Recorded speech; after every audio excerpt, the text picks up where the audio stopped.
At the annual dance and dinner party held by Kate and Julia Morkan and their young niece, Mary Jane Morkan, the housemaid Lily frantically greets guests. Set at or just before the Feast of the Epiphany on January 6, which celebrates the manifestation of Christ's divinity to the Magi, the party draws together a variety of relatives and friends. Kate and Julia particularly await the arrival of their favorite nephew, Gabriel Conroy, and his wife, Greta. When they arrive, Gabriel attempts to chat with Lily as she takes his coat, but she snaps in reply to his question about her love life. Gabriel ends the uncomfortable exchange by giving Lily a generous tip, but the experience makes him anxious. He relaxes when he joins his aunts and Greta, though Greta's good-natured teasing about his dedication to galoshes irritates him. They discuss their decision to stay at a hotel that evening rather than make the long trip home. The arrival of another guest, the always drunk Freddie Malins, disrupts the conversation. Gabriel makes sure that Freddie is fit to join the party while the guests chat over drinks in between taking breaks from the dancing. An older gentleman, Mr. Brown, flirts with some young girls, who dodge his advances. Gabriel steers a drunken Freddie toward the drawing room to get help from Mr. Brown, who attempts to sober Freddie up. The party continues, with a piano performance by Mary Jane. More dancing follows, which finds Gabriel paired up with Miss Ivers, a fellow university instructor. A fervent supporter of Irish culture, Miss Ivers embarrasses Gabriel by labeling him a West Briton for writing literary reviews for a conservative newspaper. Gabriel dismisses the accusation, but Miss Ivers pushes the point by inviting Gabriel to visit the Aran Isles, where Irish is spoken, during the summer.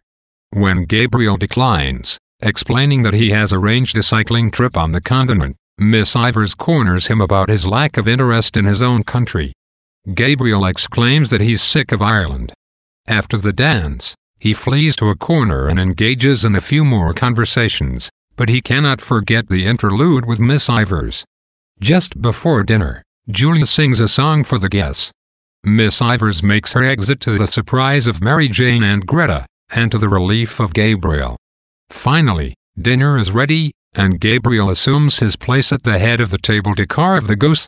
After much fussing, everyone eats, and finally Gabriel delivers his speech, in which he praises Kate, Julia, and Mary Jane for their hospitality. Framing this quality as an Irish strength, Gabriel laments the present age in which such hospitality is undervalued. Nevertheless, he insists, people must not linger on the past and the dead, but live and rejoice in the present with the living. The table breaks into a loud applause for Gabriel's speech, and the entire party toasts their three hostesses. Later, guests begin to leave, and Gabriel recounts a story about his grandfather and his horse, which forever walked in circles even when taken out of the mill where it worked. After finishing the anecdote, Gabriel realizes that Greta stands transfixed by the song that Mr. Bartell D'Arcy sings in the drawing room. When the music stops and the rest of the party guests assemble before the door to leave, Greta remains detached and thoughtful.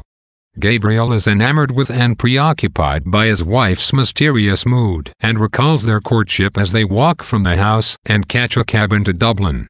At the hotel, Gabriel grows irritated by Greta's behavior. She does not seem to share his romantic inclinations, and in fact bursts into tears. Greta confesses that she has been thinking of the song from the party because a former lover had sung it to her in her youth in Galway. Greta recounts the sad story of this boy, Michael Fury, who died after waiting outside of her window in the cold. Greta later falls asleep, but Gabriel remains awake, disturbed by Greta's new information. He curls up on the bed, contemplating his own mortality. Seeing the snow at the window, he envisions it blanketing the graveyard where Michael Fury rests, as well as all of Ireland.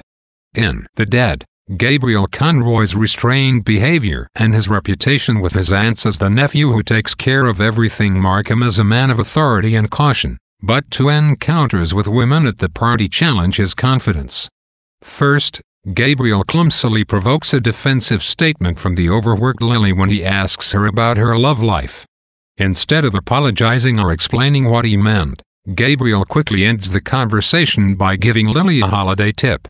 He blames his prestigious education for his inability to relate to servants like Lily, but his willingness to let money speak for him suggests that he relies on the comforts of his class to maintain distance. The encounter with Lily shows that Gabriel, like his aunts, cannot tolerate a back answer, but he's unable to avoid such challenges as the party continues. During his dance with Miss Ivers, he faces a barrage of questions about his non-existent nationalist sympathies, which he doesn't know how to answer appropriately.